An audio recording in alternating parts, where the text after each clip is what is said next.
Assalamualaikum warahmatullahi wabarakatuh. Hai semuanya, kenalin aku Aulia Humaira Febrianti, mahasiswi Fakultas Hukum Universitas Jambi. Di video kali ini aku bakal ngebahas tentang subjek dan juga sumber dari hukum perdagangan internasional. Kira-kira apa aja ya? Yuk disimak. Subjek hukum perdagangan internasional.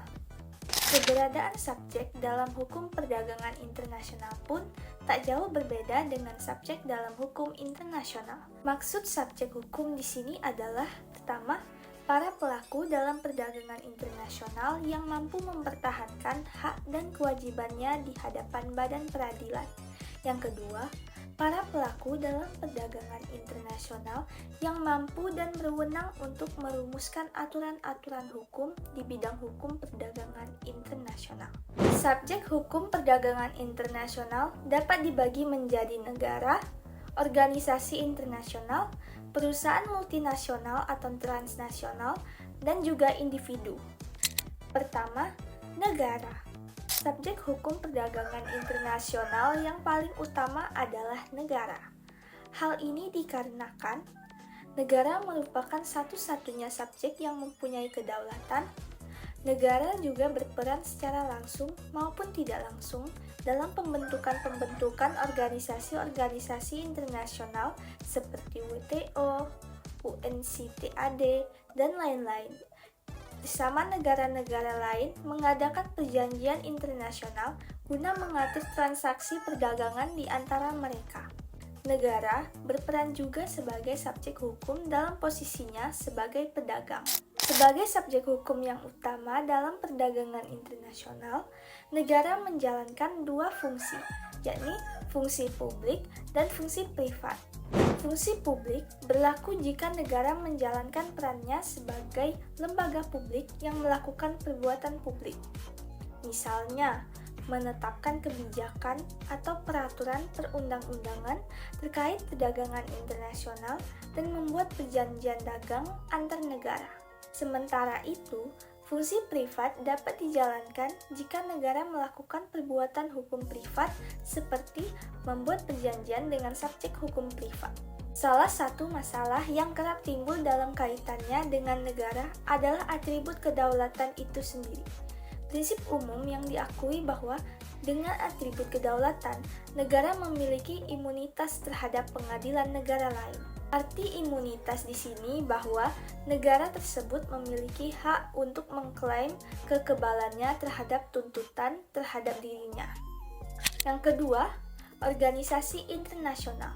Organisasi internasional memiliki peran dalam merumuskan peraturan terkait hukum perdagangan internasional. Organisasi perdagangan internasional merupakan kumpulan negara yang dibentuk oleh kesepakatan negara-negara dalam membuat perjanjian internasional. Organisasi internasional ini berperan cukup penting dalam membentuk dan mengembangkan pengaturan perdagangan internasional. Pada dasarnya, organisasi internasional dalam bidang perdagangan internasional dapat digolongkan menjadi dua, yakni yang pertama, organisasi internasional yang secara khusus memiliki kewenangan mengatur hubungan perdagangan internasional tertentu, seperti International Monetary Fund atau IMF, ASEAN Free Trade Area atau EFTA, dan lain-lain. Yang kedua, organisasi internasional yang memiliki kompetensi mengatur aktivitas perdagangan internasional dan bidang lainnya. Misalnya, organisasi yang berada dalam sistem PBB seperti United Nations Conference on Trade and Development atau UNCTAD.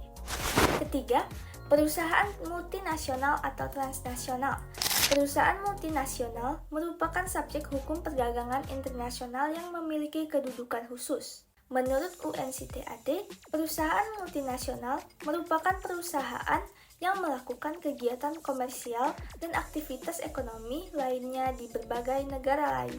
Perusahaan multinasional telah lama diakui sebagai subjek hukum yang berperan penting dalam perdagangan internasional karena kekuatan finansial yang dimilikinya. Pasal 2 ayat 2 huruf B Piagam Hak dan Kewajiban Ekonomi Negara-negara antara lain menyebutkan bahwa perusahaan multinasional tidak boleh campur tangan terhadap masalah-masalah dalam negeri dari suatu negara. Hal ini didasari bahwa faktanya tidak jarang perusahaan multinasional sedikit banyak dapat mempengaruhi situasi dan kondisi politik dan ekonomi suatu negara. Misalnya Freeport, Singapore Telecommunication, dan lain-lain sedikit banyak memengaruhi situasi dan kondisi politik dan ekonomi di Indonesia. Adapun peran perusahaan multinasional sebagai subjek hukum perdagangan internasional adalah melakukan aktivitas ekonomi dan perdagangan secara luas, seperti dalam melakukan kegiatan ekspor-impor secara langsung. Aktivitas inilah yang sekarang mendominasi aktivitas perdagangan internasional. Dan yang keempat, ada individu. Individu adalah pelaku utama dalam perdagangan internasional. Individulah yang pada akhirnya akan terikat oleh aturan-aturan hukum perdagangan internasional. Selain itu, aturan-aturan hukum yang dibentuk oleh negara memiliki tujuan untuk memfasilitasi perdagangan internasional yang dilakukan individu. Dulu, perdagangan internasional hanya dapat dilakukan oleh negara atau perusahaan multinasional. Namun, pada era globalisasi teknologi saat ini, individu juga dapat mengambil peran secara langsung. Misalnya, melakukan transaksi perdagangan internasional melalui marketplace atau membuat perjanjian kerjasama dagang dengan orang dari negara lain. Individu itu sendiri hanya akan terikat oleh ketentuan-ketentuan hukum nasional yang negaranya buat. Oleh karena itu, individu tunduk pada hukum nasionalnya, tidak pada aturan hukum perdagangan internasional. Dia pun hanya dapat mempertahankan hak dan kewajibannya yang berasal dari hukum nasionalnya tersebut di hadapan badan-badan peradilan nasional. Apabila individu merasa bahwa hak-hak dalam bidang perdagangannya terganggu atau dirugikan, yang dapat ia lakukan adalah meminta bantuan negaranya untuk mengajukan klaim terhadap negara yang merugikannya ke hadapan badan-badan peradilan internasional. Mekanisme seperti ini misalnya tampak pada antara GATT dan WTO dan Mahkamah Internasional. Memahami peran masing-masing subjek hukum ini penting untuk memahami dinamika dan kompleksitas hukum perdagangan internasional. Setiap subjek memiliki kepentingan, hak, dan kewajiban yang berbeda, dan interaksi di antara mereka membentuk sistem perdagangan global. Selanjutnya, sumber hukum perdagangan internasional. Sumber hukum perdagangan internasional merupakan bagian yang penting.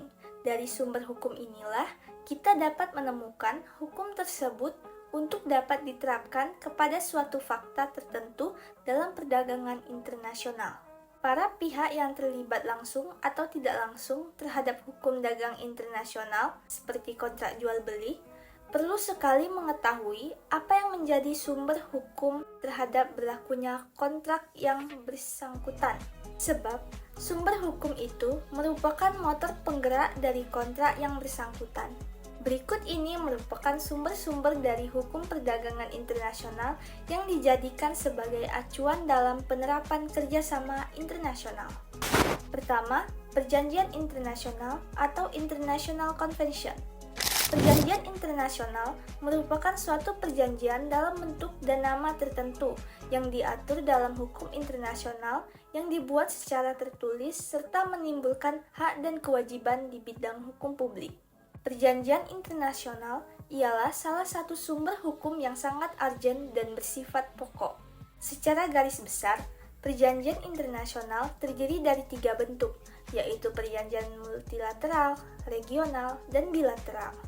Perjanjian internasional multilateral merupakan kesepakatan tertulis yang mengikat lebih dari 2 pihak negara dan tunduk pada aturan hukum internasional. Perjanjian regional merupakan kesepakatan-kesepakatan dalam sektor perdagangan internasional yang dibuat oleh negara-negara yang termasuk ke dalam suatu regional tertentu. Suatu perjanjian adalah bilateral, manakala perjanjian tersebut hanya mengikat hanya dua subjek hukum internasional. Termasuk dalam kelompok perjanjian ini adalah perjanjian penghindaran pajak berganda. Dalam perjanjian persahabatan bilateral, kedua negara memberikan beberapa preferensi atau perlakuan khusus tertentu berkaitan dengan kegiatan ekspor-impor kedua negara. Perjanjian ini biasanya disebut juga dengan nama VCN Treaties atau Friendship, Navigation, and Commerce. Yang kedua, hukum kebiasaan internasional atau International Customary Law. Sebagai suatu sumber hukum, hukum kebiasaan perdagangan merupakan sumber hukum yang dapat dianggap sebagai sumber hukum yang pertama-tama lahir dalam hukum perdagangan internasional. Dari awal perkembangannya, yang disebut dengan hukum perdagangan internasional justru lahir dari adanya praktik para pedagang yang dilakukan berulang-ulang sedemikian rupa sehingga kebiasaan yang berulang-ulang dengan waktu yang relatif lama tersebut menjadi mengikat. Dalam studi hukum perdagangan internasional, sumber hukum ini disebut juga sebagai lex mercatoria atau hukum para pedagang atau the law of the merchants. Istilah ini logis karena memang para pedagang yang mula-mula menciptakan aturan hukum yang berlaku bagi mereka untuk transaksi-transaksi dagang mereka. Suatu kebiasaan tidak selamanya menjadi mengikat dan karenanya menjadi hukum. Suatu praktek kebiasaan untuk menjadi mengikat harus memenuhi syarat-syarat, yaitu pertama, suatu praktek yang berulang-ulang dilakukan dan diikuti oleh lebih dari dua pihak. Dan yang kedua, praktek ini diterima sebagai mengikat. 3. Prinsip-prinsip hukum umum.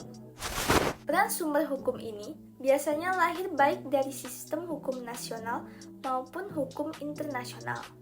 Sumber hukum ini akan mulai berfungsi manakala hukum perjanjian internasional dan hukum kebiasaan internasional tidak memberi jawaban atas sesuatu persoalan. Oleh karena itu, prinsip-prinsip hukum umum ini dipandang sebagai sumber hukum penting dalam upaya pengembangan hukum, termasuk dalam hal hukum perdagangan internasional. Beberapa contoh dari prinsip-prinsip hukum umum ini adalah antara lain prinsip itikat baik, prinsip pacta sunt servanda, dan prinsip ganti rugi. Ketiga prinsip ini terdapat dan diakui dalam hampir semua sistem hukum di dunia dan terdapat pula dalam hukum perdagangan internasional. 4. Putusan-putusan badan pengadilan atau arbitration and international court decision. Peranan dari sumber hukum ini adalah bersifat sebagai pelengkap yang baru akan digunakan saat sumber-sumber hukum yang sebelumnya tidak memberikan kepastian atau jawaban atas sebuah persoalan hukum. Putusan-putusan pengadilan dalam hukum perdagangan internasional tidak memiliki kekuatan hukum yang kuat seperti yang dikenal dalam sistem hukum common law. Statusnya sedikit banyak sama seperti yang kita kenal dalam sistem hukum kontinental atau civil law. Jadi, ada semacam kewajiban yang tidak mengikat bagi badan pengadilan untuk mempertimbangkan putusan-putusan pengadilan sebelumnya. Putusan pengadilan bersifat persuasif dan menentukan. Dengan kata lain, apabila putusan pengadilan tersebut kemudian diikuti oleh pengadilan selanjutnya secara konsisten atau bahkan yang kalau kemudian menjadi jurisprudensi sebuah negara. 5. Hukum nasional atau national law. Peran hukum nasional ini antara lain akan mulai lahir ketika timbul sengketa sebagai pelaksanaan dari kontrak. Peran signifikan dari hukum nasional lahir dari adanya yurisdiksi atau kewenangan negara. Kewenangan ini sifatnya mutlak dan eksklusif, artinya apabila tidak ada pengecualian lain, kekuasaan itu tidak dapat diganggu-gugat. Yurisdiksi atau kewenangan tersebut adalah kewenangan suatu negara untuk mengatur yang pertama peristiwa hukum, lalu subjek hukum, dan benda yang berada di dalam wilayahnya. Kewenangan mengatur ini mencakup membuat hukum, baik yang sifatnya hukum publik maupun hukum perdata atau privat. Kewenangan atas peristiwa hukum di sini dapat berupa transaksi jual beli dagang internasional atau transaksi dagang internasional. Dalam hal ini, Hukum nasional yang dibuat suatu negara dapat mencakup hukum perpajakan, kebapaanan, ketenagakerjaan, persaingan sehat, perlindungan konsumen, kesehatan, perlindungan haki atau intellectual property right, hingga perizinan ekspor-impor suatu produk.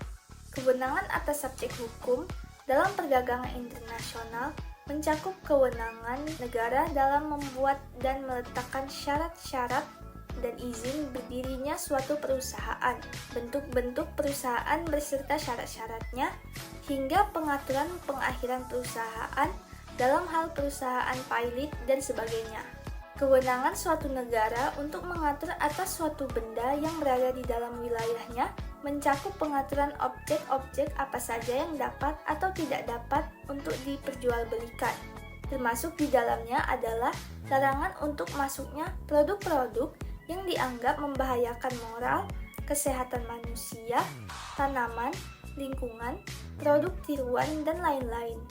Kelima sumber hukum perdagangan internasional ini saling berinteraksi dan melengkapi satu sama lain untuk menciptakan kerangka hukum yang komprehensif. Memahami sumber-sumber ini penting bagi semua pihak. Dengan memahami kerangka hukum ini, para pihak dapat melakukan transaksi dengan lebih percaya diri dan mengurangi resiko sengketa. Nah, itu tadi penjelasan dari subjek dan juga sumber hukum perdagangan internasional. Jadi, penting untuk kita untuk mengetahui dua hal tersebut. Terima kasih atas perhatiannya bagi teman-teman yang menonton. Saya akhiri. Wassalamualaikum warahmatullahi wabarakatuh. Bye.